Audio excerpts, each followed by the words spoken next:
Hai, apa kabar? Semoga kalian baik-baik saja dan akan selalu baik. Sudah lama ya tak bersua. Banyak sekali hal-hal hebat dan menyedihkan telah aku lalui. Ya, seperti judulnya, ini tentang Bapak. Mungkin bagi sebagian yang belum tahu, aku kehilangan Bapak pada tanggal 18 September 2022 lalu. Menyakitkan? Jangan ditanya. 7 hari pertama Bapak meninggal, rasanya aku ingin sekali ikut. Tiap menit, tiap detik, hanya ada tangisan yang memenuhi pipiku. Rasanya berat sekali untuk melanjutkan hidup. Aku belum pernah merasakan kehilangan yang teramat dalam sebelumnya. Jadi bagiku, hal ini menyekap nafasku terlalu lama. Aku berpikir, apakah Tuhan adil? Apakah Tuhan berada di pihakku? Karena setiap kebahagiaan yang masih sebentar aku rasakan, hilang begitu saja, tak menyisakan sedikit pun senyuman. Teringat sekali pada tanggal 17 Agustus 2022, selepas Bapak keluar dari ICU. Aku melihat senyumannya, melihat diri Bapak yang seperti bukan Bapak. Tangisku tak bisa kutahan. Kusembunyikan tangisku dengan memunggungi Bapak. Lalu Bapak sadar dan berkata, "Tak apa, Duk, jangan menangis. Bapak sudah sembuh, gak bakal kenapa-napa." Bapak, yang aku rasakan saat itu adalah aku merasa bersalah pada diriku sendiri. Aku tak bisa menjaga dan merawat Bapak dengan benar.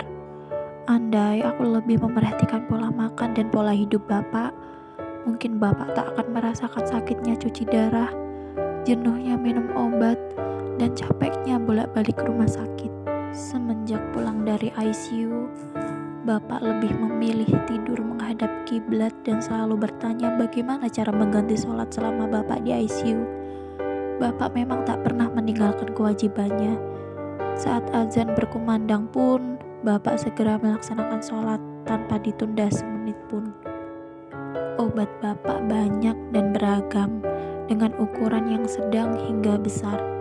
Hari demi hari, Bapak melewati dengan obat dan kontrol. Sampai pada saat itu, obat Bapak habis dan diharuskan untuk kontrol. Bapak menolak. Ini tak biasanya, karena biasanya Bapak selalu semangat kontrol. Bapak berkata kepadaku, "Sampai kapan, Duk, Bapak harus minum obat terus? Bapak capek rasanya." Hatiku teriris setengah mati. Aku membeku dan tak tahu harus bersikap apa. Aku hanya mengelus punggung Bapak dan menahan air mataku agar tidak jatuh di depan Bapak. Ini puncaknya, yang dimana jiwaku seperti hilang dan ingin detik itu bunuh diri atau menghilang dari bumi. Saat itu, aku merasa bahwa aku sudah tak sanggup hidup. Bahkan hanya berdiri pun rasanya berat.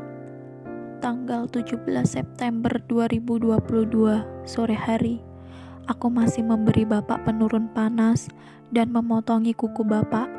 Juga masih bisa melihat wajah tampan Bapak yang semakin tua dan sendu. Mungkin Bapak lelah, pikirku, karena paginya Bapak habis cuci darah. Bapak masih mau makan dan masih bisa duduk. Sorenya, mata Bapak selalu terbuka dengan tangan sedekap seperti sedang sholat.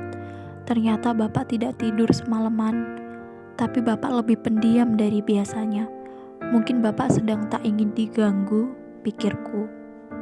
Malamnya, badan Bapak semakin panas. Badan Bapak sakit, meski hanya tersenggol sedikit. Bapak meringis-meringis. Tepat jam 10 malam, keluarga meyakinkan untuk membawa Bapak lagi ke rumah sakit. Walau beberapa hari lalu baru keluar dari rumah sakit. Tapi sayangnya, badan Bapak benar-benar tak bisa ditekuk sedikit pun dan kaku. Itu mengharuskan aku dan kakak pertamaku mencarikan ambulan. Kesana dan kemari kami mencari ambulan, tak ada sedikit pun yang bisa. Hampir menyerah dan ingin menaikkan bapak di mobil pribadi kami, hingga akhirnya ada ambulan secepat yang bisa datang ke rumah. Tepat pukul 23.55, ambulan datang dan mengecek keadaan bapak. Entahlah, para medis itu melihatkan sisi wajah yang sulit untuk kutebak. Mereka hanya berkata bahwa bapak kritis dan harus dirujuk ke rumah sakit. Hatiku tak tenang sedikit pun. Entah jam berapa itu, bapak dibawa naik ambulan.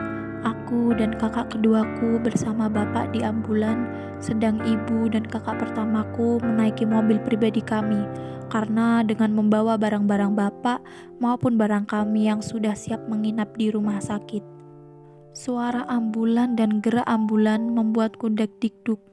Dengan menggenggam tangan bapak, aku melihat bapak membuka matanya dan hanya berdiam.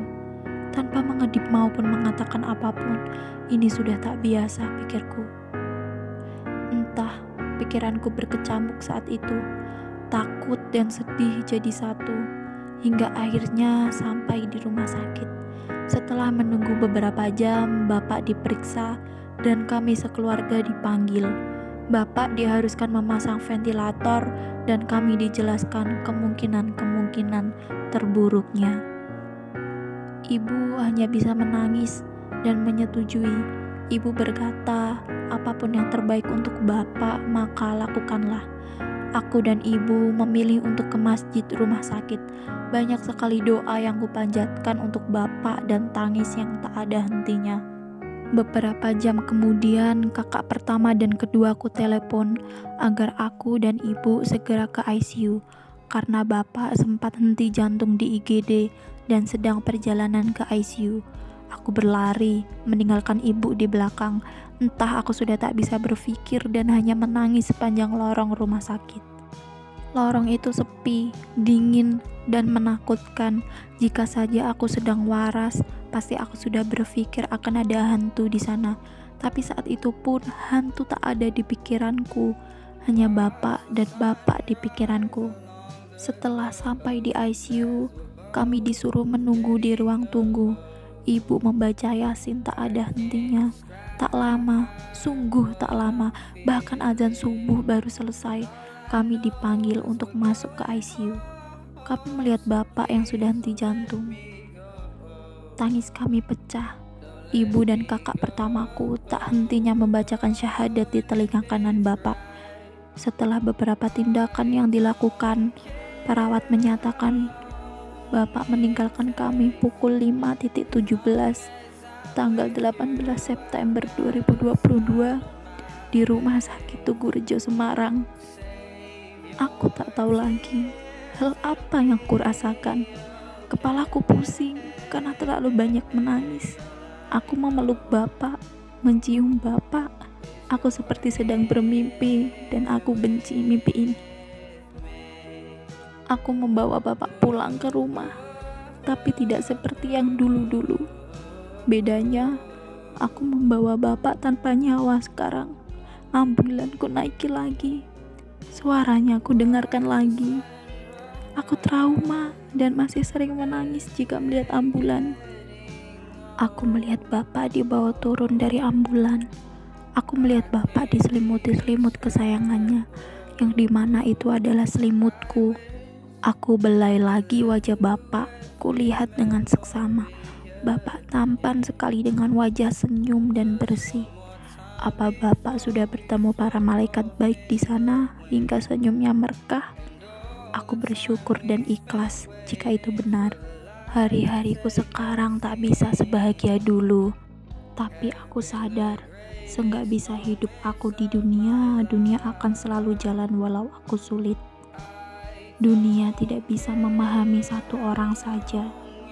Aku hanya bisa meyakinkan diriku untuk selalu bisa membuat bapak tidur nyenyak, seperti dulu bapak memastikan aku tidur nyenyak saat mimpi buruk selalu mendatangiku di umur 13 tahunku.